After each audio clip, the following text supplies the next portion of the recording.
Toll പുനഃസ്ഥാപിച്ച പശ്ചാത്തലത്തിൽ Paliyekkara toll പ്ലാസയ്ക്ക് സുരക്ഷ വർദ്ധിപ്പിച്ചു. 50ഓളം പോലീസുകാരെയാണ് വിന്യസിച്ചത്. നടരാജ് പരശുറാം വിവരങ്ങൾ നൽകും. ടോൾ പിരിവിന് അനുവാദം നൽകിക്കൊണ്ടുള്ള ഉത്തരവ് വന്നതിന് പിന്നാലെ പാലിയേക്കര ടോൾ പ്ലാസയിൽ ടോൾ പിരിക്കാനുള്ള ഒരു സജ്ജീകരണം തുടങ്ങിയാണ്. കരാർ കമ്പനിയായ ഗുരുവായൂർ ഇൻഫ്രാസ്ട്രക്ചർ പ്രൈവറ്റ് ലിമിറ്റഡ് ഇതിനായുള്ള നടപടികൾ തുടങ്ങിക്കഴിഞ്ഞു എന്നാണ് മനസ്സിലാക്കുന്നത്. പല ഭാഗത്തും പുതിയ ഉത്തരവിനോട് അതൃപ്തി പലരും പ്രകടിപ്പിക്കുന്നുണ്ട്. ഇവിടെ വലിയൊരു പോലീസ് സുരക്ഷ തന്നെ ഒരുക്കിയിട്ടുണ്ട്. 50ലധികം പോലീസ് ഉദ്യോഗസ്ഥർ ടോൾ പ്ലാസയ്ക്ക് മുന്നിൽ എത്തിയിട്ടുണ്ട്. എന്തെങ്കിലും പ്രതിഷേധമോ പ്രകടനമോ മറ്റോ ഉണ്ടായാൽ അത് നേരിടാനാണ് പോലീസ് ഉദ്യോഗസ്ഥർ എത്തിയിരിക്കുന്നത്. നമ്മളൊപ്പം ഹർജിക്കാരനുണ്ട്. ഒരു പ്രതിഷേധ സാധ്യത പോലീസ് കണക്ക് കൂട്ടുന്നുണ്ടെന്ന് തോന്നുന്നു. പോലീസ് സത്യം പറഞ്ഞു കഴിഞ്ഞാൽ കരാർ കമ്പനിക്ക് വേണ്ടി എല്ലാ ദിവസവും ഉത്തരവ് വരുമെന്ന് പ്രതീക്ഷിച്ചിട്ട് എന്നും പോലീസുകാർ വരുന്നുണ്ട്.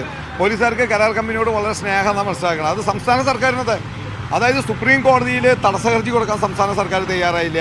അവരുടെ സ്റ്റാൻഡിംഗ് കൗൺസിലേഴ്സ് ആരും തന്നെ സുപ്രീം കോടതിയിൽ വന്നില്ല. നമ്മളാണ് തടസ്സ ഹർജി കൊടുത്തത്. സംസ്ഥാന സർക്കാർ എല്ലാ പ്രാവശ്യവും ഈ കരാർ കമ്പനിക്ക് അനുകൂലമാണ്. അപ്പോൾ സംസ്ഥാന സർക്കാരിൻ്റെ കീഴിൽ പ്രവർത്തിക്കുന്ന പോലീസും ഈ കരാർ കമ്പനിക്ക് അനുകൂല. പക്ഷേ ഇന്നത്തെ വിധി എന്ന് പറഞ്ഞാൽ യാത്രക്കാരെയും ജനങ്ങളെ സംബന്ധിച്ചോളം നിരാശാജനകമാണ്. എന്തായാലും എന്താ കാരണം വെച്ചാൽ 5 വെഹിക്കുലർ അണ്ടർ പാസേജിന്റെ പണിയാണ് ഇവിടെ ഇതെടുക്കുന്നത്. അത് ഒരെണ്ണം സുപ്രീം കോടതി പരിഗണിക്കുന്ന ഒരു കാര്യമാണ്.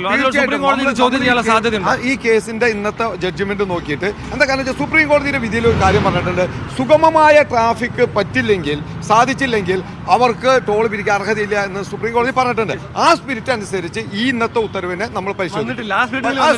അതുകൊണ്ട് ഇപ്പോൾ നമുക്ക് കാണുന്നത് ടോൾ പ്ലാസയിലൂടെ വാഹനങ്ങൾ കടന്നു പോകുന്നുണ്ട്.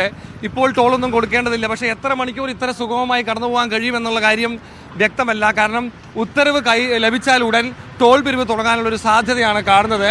അതിനുള്ള നടപടികൾ ടോൾ അധികൃതർ നടത്തുന്നുണ്ട്. എന്തായാലും വരും മണിക്കൂറുകളിൽ ഏത് സമയം വേണമെങ്കിലും ടോൾ പിരിവ് തുടങ്ങാനാണ് സാധ്യത.